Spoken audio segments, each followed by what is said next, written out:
it takes quite a strong leader to sort of say, yeah, we are a people first culture, hand on heart, and actually mean it. Retention has been a problem for forever, I'm guessing, or for a long period of time. Yeah. Like, why do you think that still is? I have a thing at the moment about not all retention is good. The labour market at the moment, we've shifted back into an employer market. You know, you put a job application out, there is no shortage of people that want a job now. But what are we doing about the people in the business already and helping them move their way through the organisation? The thing I hear about most is we don't have time. Managers are like, oh, well, we don't have time to sit down and have a conversation with our people. And I'm like, what? How can you not? But at the end of the day, people need to come to work to do a good job. Yeah. And I think most people do want to do a good job.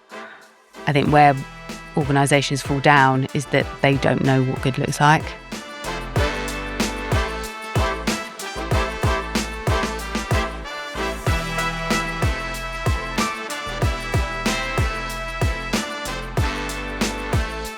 I'm Mason from Grateful. We're sitting down on the Grateful for Hospitality podcast. We're about to sit down with Jo Harley, the founder of Korero, talking about her rise through hospitality, the story of getting her own license at the age of 25, then going into Bacardi to run sales in the heydays, then moving into career conversations, talking about the power that people have in the hospitality industry, the importance of feeling valued, and ultimately what's going on with recognition in 2026. Tune in. We touched upon it earlier, like how did you end up having a license for your own pub? Well, so I suppose I didn't really know ever what I wanted to do. And, you know, I was a bit sort of average at school and stuff. And I went to university, I went to Loughborough. Right. And I did recreation management, which is a really weird non-degree, but basically I was quite sporty. I was going to say, did you do sport like most people do sports at Loughborough? Either sports or engineering, and I definitely wasn't doing engineering. Yeah. And but I wrecked my knee. I wrecked my anterior cruciate ligament, and so I was going there. One of the reasons I was going there was to play netball and to do the practical side of PE sports science. But because I did that, I couldn't. So recreation management was purely theory, but still sat in the PE sports science department. And in between my second and third year, I went out to Greece on holiday with one of my friends and just stayed for the summer working I remember you in a telling bar. me actually, yeah. Saloon 69. It was in the 90s. Things were a bit more, not as PC as they are now. Oh, no. Yeah, you would not get away with some of the stuff that happened in those bars in those days. I'll tell you that right now. Yeah, I mean, tipping there was a different story. Yeah, no, of course. Yeah. But, you know, I earned my fair share. It was fine. And I did that, and I did it again after I graduated. And I came home. My mum and dad had moved house, and I moved back in with them. And my mum was like, that's it, no more money. You know, you need to go and get yourself a job now. And I was like, well, I'm a graduate. I shall get a graduate job, which is easier said than done when you've been messing around in Greece all summer and all the graduate jobs have gone. And she made me walk down to the job centre in Camberley where they were living. And there was a job centre on one side of the road and there was a pub on the other. And I looked at both and thought, that looks more fun. Walked in, asked if they had any jobs. They did. I started that night and I was in Greece, we were working on commission, right? So we were behind the bar, working on commission and working for tips. So I could serve 3-4 people at the same time, but I was using my hands to get ice and put it into drinks. Yeah, of course. And, you know, at some points I had don't tell my kids, I had a fag in one hand, a drink in the other, slice of pizza. You're up on the bar dancing, you're down, you're reaching time. over. And so, but I got behind the bar, but I was there. It was a Thursday night, it was DJ night. It was busy. It was 2 or 3 deep at the bar, and I was serving 2 or 3 people at a time. And all the other staff, they were just standing there like, all right, let the new girl go, because it didn't mean anything to them. You know, they were just coming in, working, going home. Yeah. Whereas I was like, well, you know, come on, where's the enthusiasm? Yeah, what's going on? And then I was offered a graduate position then it was Allied Domec, and I worked for old school landlady. I mean, they were like salt of the earth, sit at the end of the bar, literally brandy, fag, watching the room. I did massive Alsatian in the pub that used to sort of bounce. Yeah, exactly. And I was like, oh my God, you know, I'm this little blonde thing. How am I supposed to tell people like this how to run their businesses? I want to do it myself first. And so I started working towards that. Right. And so by 25, had a license and was running the King of Wessex in Basingstoke. Wow. I mean, it's not the 25 then to have your own license is impressive. yeah. That's good. I mean, I was earning 13 grand a year and thought I was made because we were living in and I was getting up at 6 and not going to bed till midnight. But yeah, I loved it. Loved the Like, hustle. really, really loved it. Yeah. And I think it was the people that came in, they were proper regulars. And in my first pub as well, I was telling someone this the other day, like you really had to remember stuff then, like tills the point of sale wasn't as sophisticated. And we used to have to I remember being part of the 100 Club, which was remembering 100 people and what they drank. So you remember their name and what they drank. So someone would walk in and you'd have their drink ready for them by the time they got to the bar, because it was such like a locals place. Yeah. So yeah, it was fun. Meat raffle on a Sunday. Stellar Sundays. They were messy. And what period of time was that over, like from like choosing to go left or right into the pub and then getting to that point? Like how? About 3 years, I think. Right. From 2 to 3 years. I started doing relief shifts. I would look after the pub when they were away, lived in and would go off and do. I remember when... You lived in their pub? Yeah, lived in their pub and lived in mine, and we would go and do relief shifts. So I did a couple of relief shifts at other places just to get the training, just to understand what it's like. To be fair, my dad, when I came back and said, I'm going to run a pub, my dad literally rolled his eyes and said, you'll get bored. And I did. Right. So at that time, Allied Domec were being bought by Punch Group, and I decided that I wanted to go less in towards the area management side and more into the learning and development side. But that amalgamation meant that there were jobs being lost at head office. I would have had to move. And so I went and worked for Bacardi Martini doing sales and marketing, where I lived with 2 girls in a flat in London when Bacardi Breezer just took off. It was crazy. We had a boss called Danny, and we had to plug our laptops into the wall every night to tell, make sure we'd made 7 effective calls and making sure we had, double optics up on the Bacardi and breezes in the fridges. And we used to ring up Danny. It was 3 of us. We covered a lot of London between us. He'd be like, hi, Danny. He'd be like, hi, Angel. I mean, it was so cliche. But again, we had a really good time. But again, no real progression. There was nobody that really sort of took a massive interest in me. I'm Generation X. If somebody is nice to me, I will probably stay and work there forever. And I saw an advert in the back of the Caterer magazine, because there were no online job ads in those days. I am so old.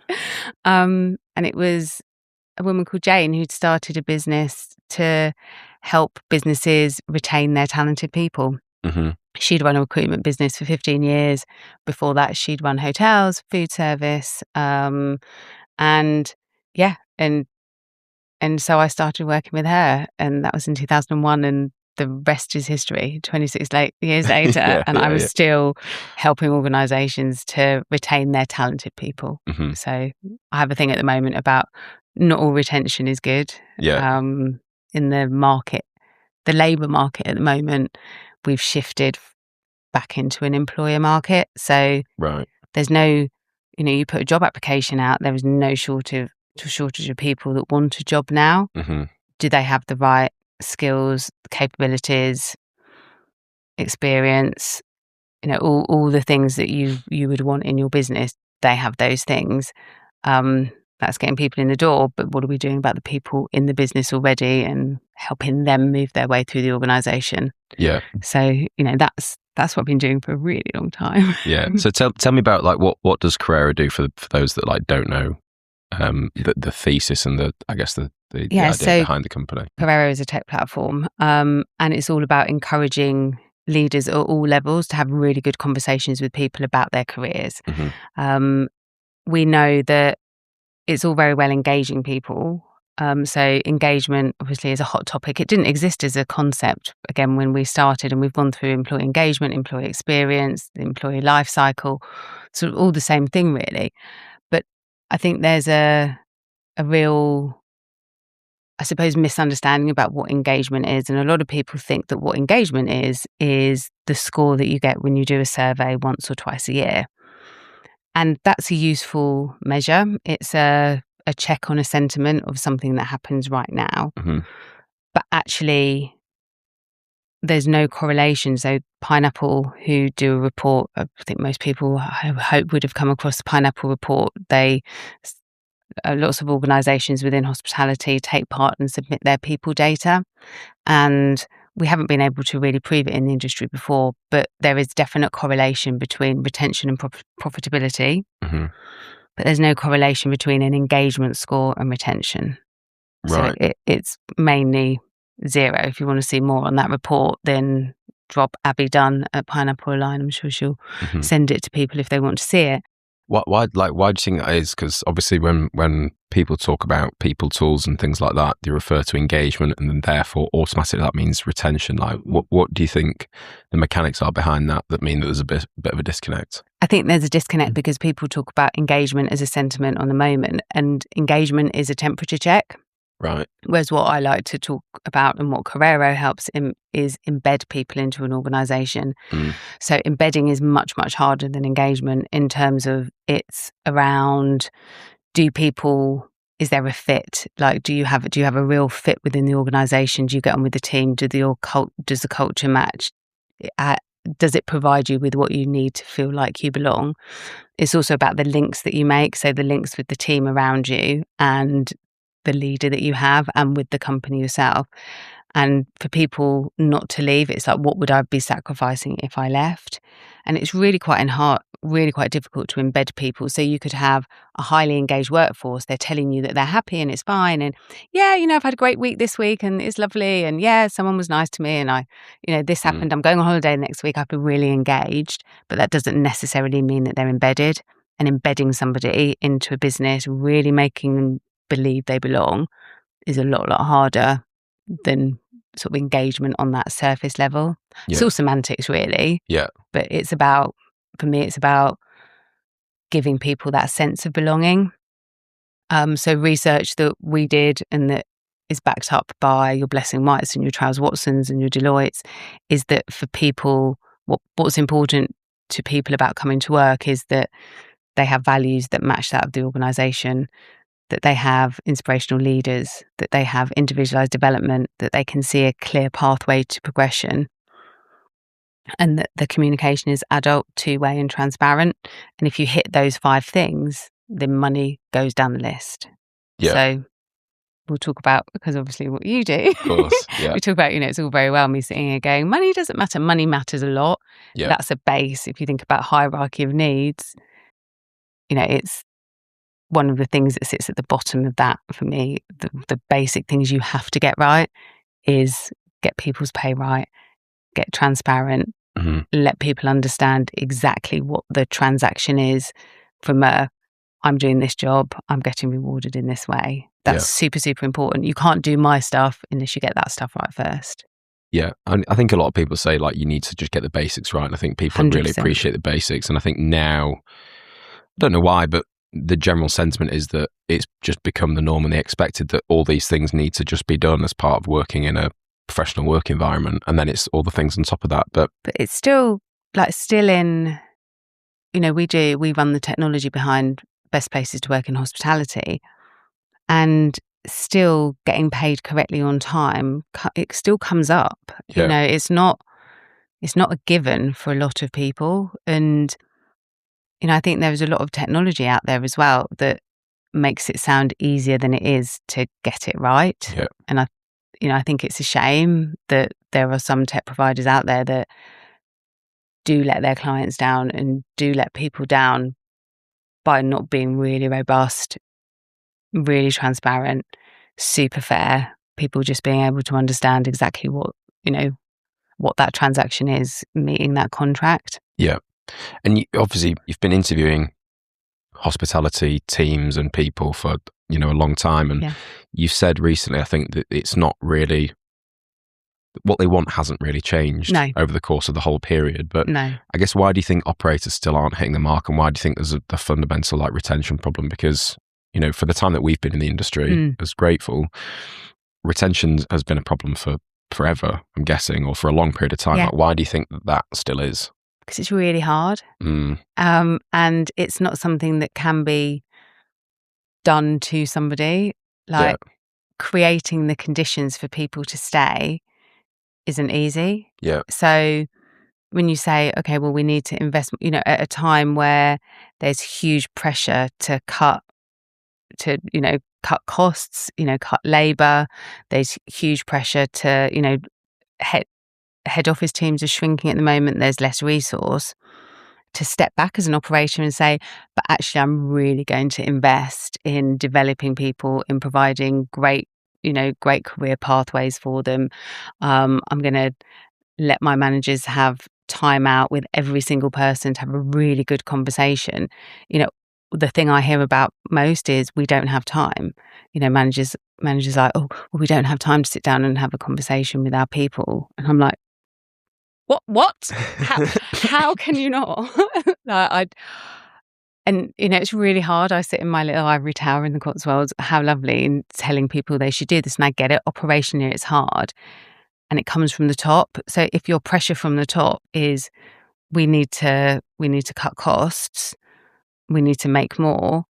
But great, you're running a business, absolutely. But what's happening 6 months down the line is you're not working to embed these people into the business that then won't leave and that will be more productive and will up performance.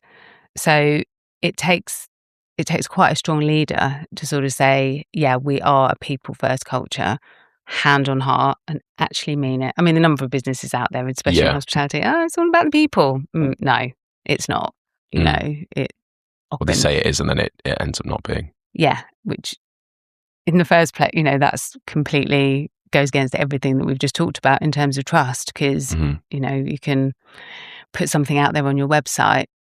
We work a lot with values-based businesses. And unless your values are backed up by really robust behaviours that then you measure and you reward if things go right and there are consequences if things go wrong, then, there's no point in having them. Yeah.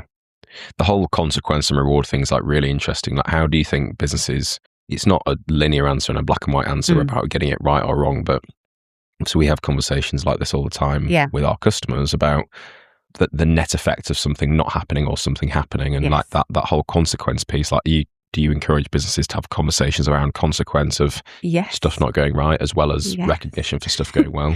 And like, how do they manage it? How do they navigate it? Because legislation and discrimination, everything like that always becomes quite prevalent, doesn't it? But it's contentious, and post-COVID, certainly, I think there's a lot of fear with first-time managers, inexperienced managers, to have conversations around performance. I think there's a fear. Yeah, you're right. There's a fear that, am I going to be accused of bullying this person? Is this person going to take it the wrong way? What happens if I do something that I think's right and it's not right? So there's this big fear about getting it wrong.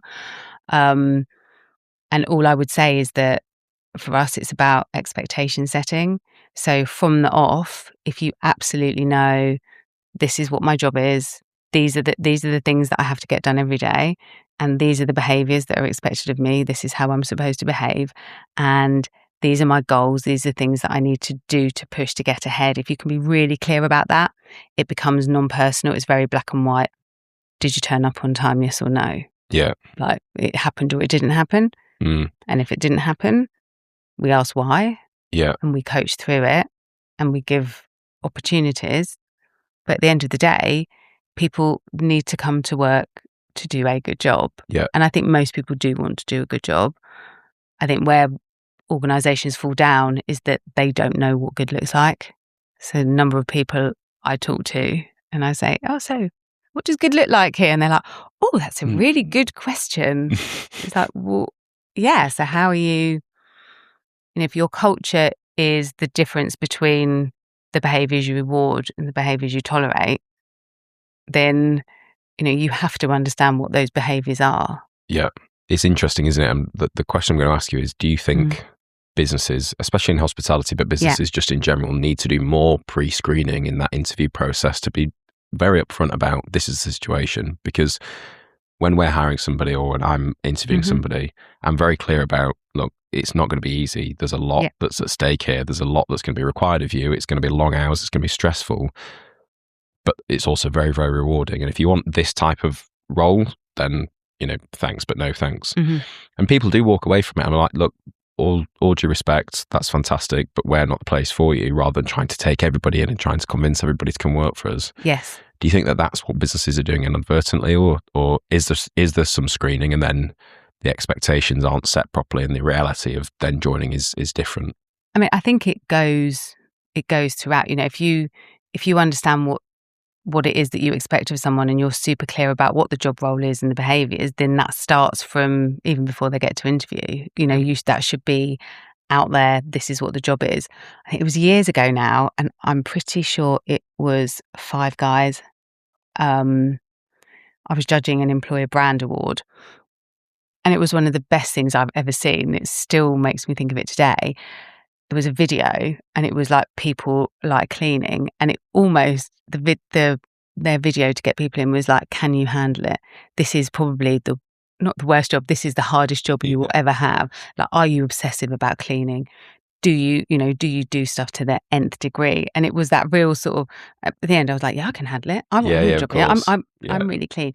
But what it did was, right from the outset, it was like, for anybody who was like, oh, actually, I just want a bit of an easy life, you'd be like, oh my God, don't go and work there. But for anyone who's up for a bit of a challenge, okay, now I know what that culture's about. And then when you turn up, it's like, oh, well, we told you this.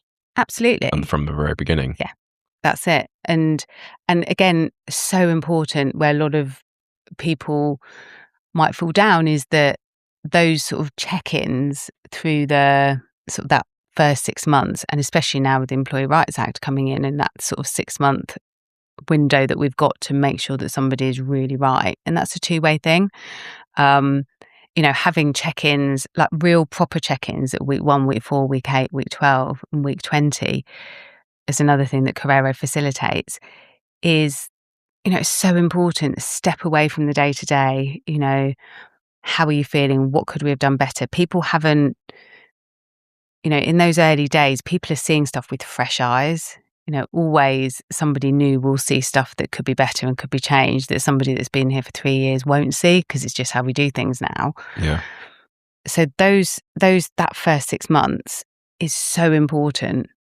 And it's so important to stop, take people off site, sit down, have a really, really good chat with them about, what's going well. And again, just rechecking in. Are you doing the job? Are you living the values? Are you, meeting Drinking the expectations? Yeah, exactly. Maybe. And fail fast. If somebody's not right, deal with it. Yeah. That's the thing that I also see, and giving managers the confidence to do that. So another thing that Korero does, we're beta testing it with some of our clients, is almost like a little coach alongside, which is advising people on how to have the right conversations and the things to ask. Because I don't think people are necessarily developed and trained in how to have these great conversations. Often people in hospitality are promoted because they're really, really good with customers. They're really, really good with food prep. They're really, really good at what they do. And that's a very different skill set from being really, really good at leading people. Yeah. It's all around the point of, when you talked earlier about like an employer's market. Yeah. And the more, I guess, corporate term that I hear and that we talk about sometimes is like managed versus unmanaged attrition in a workplace. Yeah. And do you think that the industry needs to separate that out a little bit more and like actually focus on, well, who do we need to bring into the business and understand, and then get rid of really, really quickly if they're not right? Or is that something you have encouraged people to have conversations about as well? Totally. Yeah. Not everybody is right for every place, and that's okay. And often there's that conversation where you sit down with someone and go, look, like, are you happy here? And they'll be like, yeah. And you'll be like, no. Okay, but really, I'll ask you again. Yeah. Let me give you some examples that are showing that actually probably this isn't the place that you've got the best chance of success. And certainly with people that I've worked with, that have been with it, that were with us for quite a while, it's about how if you can have conversations with people around what's your dream, where do you want to get to? Because often in hospitality, it's not, I want to be a GM. It's, oh, I want to be on the West End stage, or, I'm an artist. And it's like, well, are there things that we can do here that could help you get to that point? I love the question, what's your ideal job? Or, if you could, blue sky time, if you could have any job in the world, what would it be? What would yours be? This. Is it? Yeah. Really? Genuinely? Yeah. Well, when I was in my previous job, I always wanted to run my own business and do something that's actually making or having a positive impact, but work with people I really enjoy working with. Yes. And like have continued success, basically. So, and have something in the tech space, because tech's like very interesting. Yeah.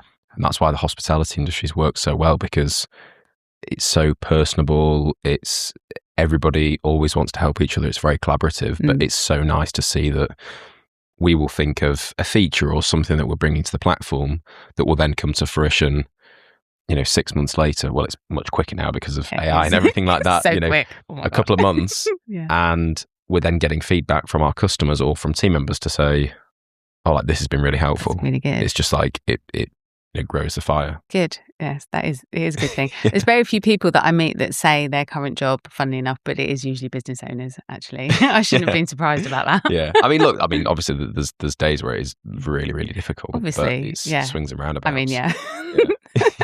Yes. Yeah.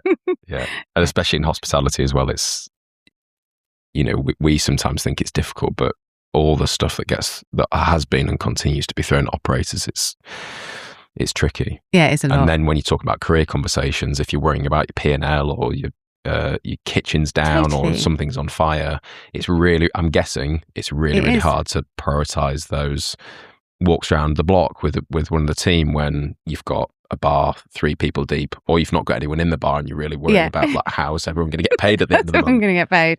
So totally. And and that exactly how you just put it there. That's why I am not sitting on an island right now sipping a cocktail.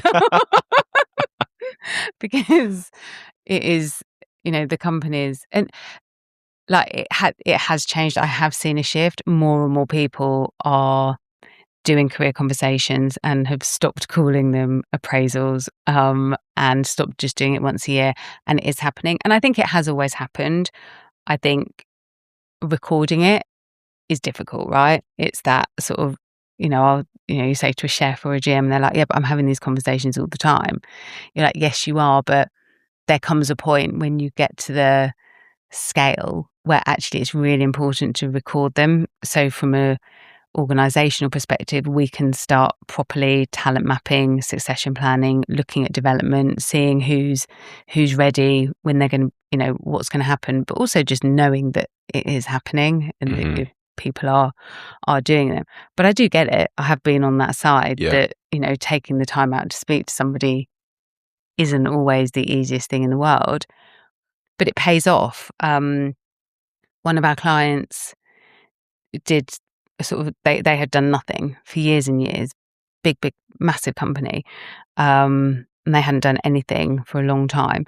And they launched Korero in 2023, sorry. And the people that had career conversations in 2024 were 6 times less likely to have left the business by 2026 than those who hadn't. Basically, if you have a career conversation, if you'd had a career conversation, you were 6 times less likely to leave than the people that didn't have them. Wow. That's not our platform necessarily. Obviously, we can now collect that data. That's the fact that the people that had the career conversations have got managers who took the time to sit down with them, who now understand their career path, have probably put them on some development pathway, have done stuff as a result of the meeting. We can't say it's the tech, it's the people using the tech that have done it. But we've now, we can now see that people that are using it over time, it does make a difference to retention. And that's almost like the catalyst, I guess, those conversations for that open work, for the belonging, relationship, exactly. For the embedding, feeling like you really know somebody on a deeper level, more than just, and also we don't just talk about performance. in the conversations. We encourage people to talk about, obviously, what people want to do with their futures, how they want to develop, how we can get them there, but also their well-being. One of my favourite questions is there anything at home at the moment that might be stopping you being the best you can be at work? Because you never know what's going on in someone's life. So many people will walk in and be like, yeah, fine. But when you sit down, they're carrying the weight of the world on their shoulders. And especially in hospitality, when things are tight at the moment, and we do have a lot of people who are working on or around minimum wage. Things are tough. And it's important, I think, to recognise that you can't fix everything, but to understand, to recognise, to ask why. So although I'm very much like, you can deliver any message with kindness, and if people aren't doing what they're supposed to be doing, then we need to deal with it. I'm also like, but let's understand why, and let's help, and let's support and coach, and see if we can get somebody to where they could be. Yeah. And I guess having those conversations, recognition probably isn't the right term, but it's like a very similar realm, because those conversations is just, I guess, generic. How are you doing? How can we make you feel valued? But recognition obviously is a really important thing. And I think when just looking at consensus data, it seems like recognition is starting to be more of a prominent thing in the workplace now, so more than ever. But then talking about having those conversations on a manual basis, but utilizing tech to facilitate those, where do you think the line starts and stops with what you can automate with recognition, and where it needs to be that human to human connection? I mean, I think there are two parts to recognition, isn't there? There's the people want to feel valued. So a lot of people at the moment, the reason that people leave organisations typically is because they feel undervalued and overwhelmed, and they can't see a future. So I think the first part of recognising somebody is thanking them when they've done a good job, and making them feel appreciated. And then the second part is actually, is there something more over and above what you're contracted to do? If you're going over and above, for us, can we go over and above for you? And what does that look like? So then you come on to recognition in terms of, I suppose, technology and it's quite old now, isn't it? Perk box. I don't know when it came on the scene, but your perk boxes, your reward gateways, your sort of, the types of recognition platforms. I still don't know how well they're utilised, and how much uptake there is. I've certainly gone into organisations before and talked to people about reward and recognition, and they're putting stuff out there, but it's not being used at all. It's not sticking. It's almost like a necessary evil to have some type of platform in place, but the utilisation's really low. Yeah, and the awareness. If one of the things that comes out of employee surveys is being career progression and being recognised and that kind of thing, the other thing that comes out is always communication. And so I think a massive lack of communication. If you ask people, what do you get in rewards? They won't be aware. Also, there's a lot of top-down stuff, I think, with recognition. I remember somebody putting a cycle to work scheme in, and spending months and months and months doing it, and literally 2 people signed up. Another business that I've worked with, like, they could get, a round of golf for 50% off once they'd been there for 2 years. And you're like, number one, the demographic of the people don't play golf. Number two, they can't afford it even at 50% off anyway. And number three, who's waiting 2 years to be able to go and play a round of golf where you work? Exactly. But for the business, they were like, oh, but what an amazing perk this is. So anything to do with recognition, ask. It's like employee value proposition when you're doing anything about employer brand. The people in your business know, so what do people want? That's where I would go with it. I think it's definitely like we're in an era or a time now where there is no excuse that you shouldn't be delivering a curated experience in terms of recognition 100%. For team members, because you look at one restaurant, you've got such a varying array of demographics of people working in there, and they all might want to be rewarded and recognised in really different ways. And when you're looking at these latent platforms, they're there because that's what's there. And obviously, it's very topical for us at the moment, that's why the uptake is really low, because everyone's just, it's a top-down approach and everyone's having the same thing, and it's not really then resonating with people, which therefore means that they don't feel like they're being heard and recognised. So the top best places to work in hospitality, one of the top 3 things that has come out, I think, for the last 3 or 4 years, maybe 5, is working for a business that cares about me. And the way that you show that you care about someone is to make sure that their experience is individualized. Yeah. And one of the best ways to individualize an experience is for them to be able to choose how they're rewarded in some respect. Yeah.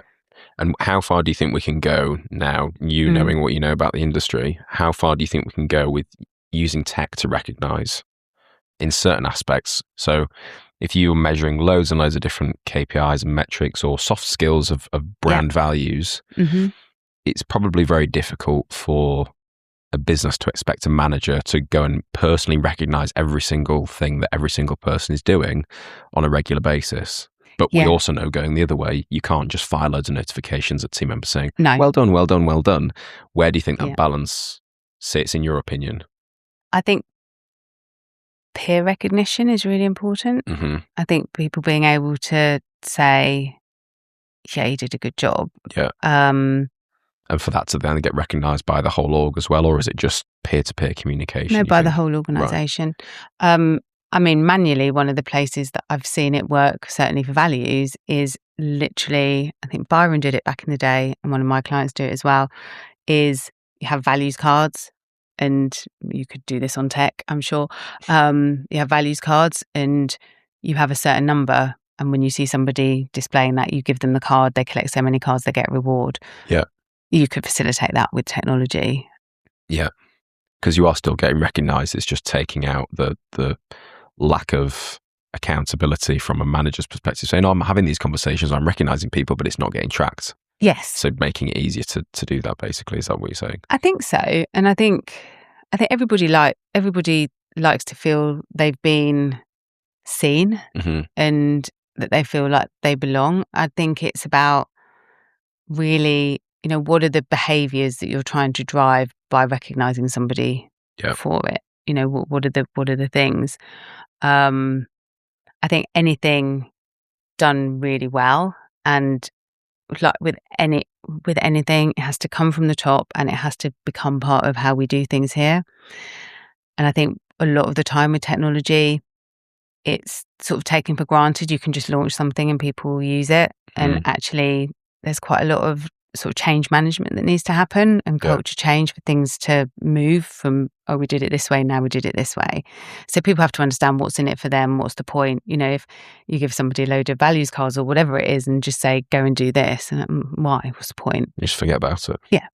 So it has to become important to people. And do you think, it seems like everybody in hospitality is measuring some type of metric, whether it's a soft skill or a specific KPI on sales. But do you think reward and recognition should be linked to performance, or is it a wider thing that people need to be recognised for example?